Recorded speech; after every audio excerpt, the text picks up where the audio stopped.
यानंतर पाहूयात पुढची बातमी। शाळेमध्ये मध्यान्ह भोजनामध्ये आठवड्यातून एकदा चिकन बिर्याणी मिळणार आहे। होय, हे खरंय, पण हे महाराष्ट्रात नाही तर तामिळनाडूमध्ये। थलपती विजय मुख्यमंत्री झाल्यापासून त्यांचे अनेक निर्णय चर्चेत आहेत। शालेय मध्यान्ह भोजनासंदर्भात शिक्षण मंत्री राजमोहन यांनी थलपती विजय यांच्याकडे प्रस्ताव मांडलाय। मध्यान्ह भोजनामध्ये आठवड्यातून एकदा शाळेत चिकन बिर्याणी देण्यात यावी असा हा प्रस्ताव आहे। तामिळनाडू सरकारने अजून या संदर्भात निर्णय घेतलेला नाहीये, तरी सुद्धा याची चर्चा मात्र जोरदार आहे। कामराज ब्रेकफास्ट स्कीमचा मेन्यू बदलून ते अधिक पौष्टिक आणि चविष्ट बनवणार असल्याची माहिती देताना राजमोहन यांनी चिकन बिर्याणीबद्दल सांगितलं। मुख्यमंत्री थलपती विजय यांनी या मागणीवर विचार करण्याचे त्यांना आश्वासन दिल्याचंही त्यांनी सांगितलंय। सध्या विद्यार्थ्यांना नाश्त्यामध्ये उपमा, खिचडी आणि पोंगलचे विविध प्रकार दिले जातात, पण आपण आता उपम्याच्या पलीकडे जायला हवं असं ते म्हणाले। नाश्त्यामध्ये विद्यार्थ्यांना अधिक पौष्टिक आणि रुचकर पर्याय उपलब्ध करून देण्याचा राज्य सरकारचा मानस आहे असंही त्यांनी सांगितलंय। तर या शाळेमध्ये विद्यार्थ्यांच्या शारीरिक आणि बौद्धिक विकासासाठी जीवनसत्व, कर्बोदक आणि प्रथिनयुक्त आहार दिला जातो। नेमकं काय आहे आहारामध्ये आपण बघूयात। महाराष्ट्र आणि तामिळनाडूमध्ये दिल्या जाणाऱ्या मध्यान्ह भोजन आहारावर एक नजर आपण टाकतोय। महाराष्ट्रामध्ये वरण भात दिलं जातं मध्यान्ह भोजनामध्ये। तामिळनाडूमध्ये व्हेजिटेबल बिर्याणी सध्या दिली जाते। त्याच्यानंतर महाराष्ट्रामध्ये उसळ मिळते आणि दुसरीकडे तामिळनाडूमध्ये सांबर भात दिला जातो, तिकडचं ते खाद्य आहे। त्यानंतर महाराष्ट्रामध्ये खिचडी सुद्धा दिली जाते आणि तामिळनाडूमध्ये विविध प्रकारचा भात दिला जातो, त्याच्यामध्ये लिंबू भात, टोमॅटो भात हा दिला जातो।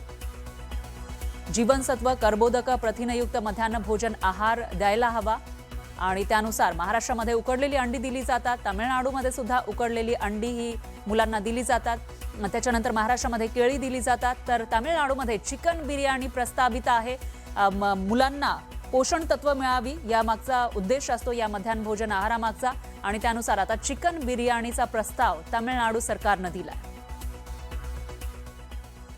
तर दुसरीकडे महाराष्ट्रामध्ये एक मोठा निर्णय झालेला आहे। मुंढेंनी हा निर्णय घेतलाय।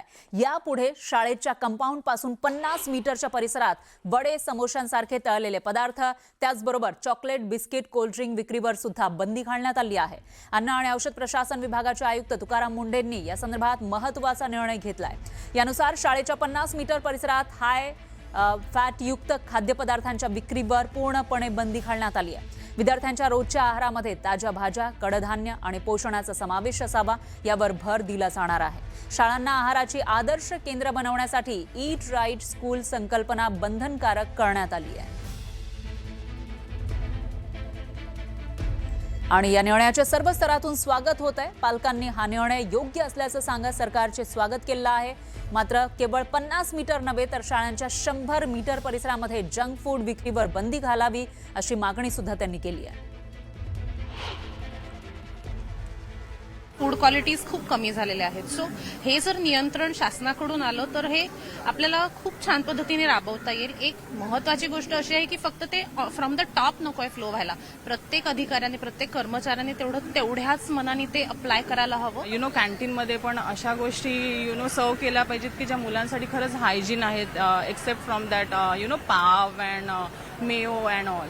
सो आणि हे अड्डे जर बंद केले तर मुलं सर्रास तिकडे जायचे बंद होतील। नक्की स्वागत करू ह्या निर्णयाचा आपण, आणि ह्या परिसरामध्ये ऍटलीस्ट मुलांना तरी ह्या गोष्टी नाहीच दिल्या पाहिजे। आणि ते तर पहिले अट्रॅक्टेड होतात की ह्या गोष्टी दाखवल्यानंतर, त्याच्यामुळे हे पहिलं बंद केलं पाहिजे। त्यांचा सेंटर ऑफ अट्रॅक्शन तर तेच आहे, जंक फूडच आहे मुलांचं। आपण जे मुलांना सवय लावणार तेच खाणार मुलं, त्याच्यापेक्षा आपणच चांगले सवयी आपणच लावल्या तर ते चांगलं योग्य आहे। म्हणजे तुकाराम मुंढेंचं खरंच कौतुक आहे की त्यांनी चांगला निर्णय घेतलेला आहे। उन्नीस खरं तर ते पाम ऑइल प्रोसेस्ड असतं, त्याच्यामध्ये बाकी कसलाही घटक नसतो, त्यामुळे हा अशा प्रकारचा निर्णय खरं तर 50 मीटर नाही म्हणून 100 मीटरही करा, काही हरकत नाही, कारण की हा निर्णय खरंच खूप इन्व्हायटिंग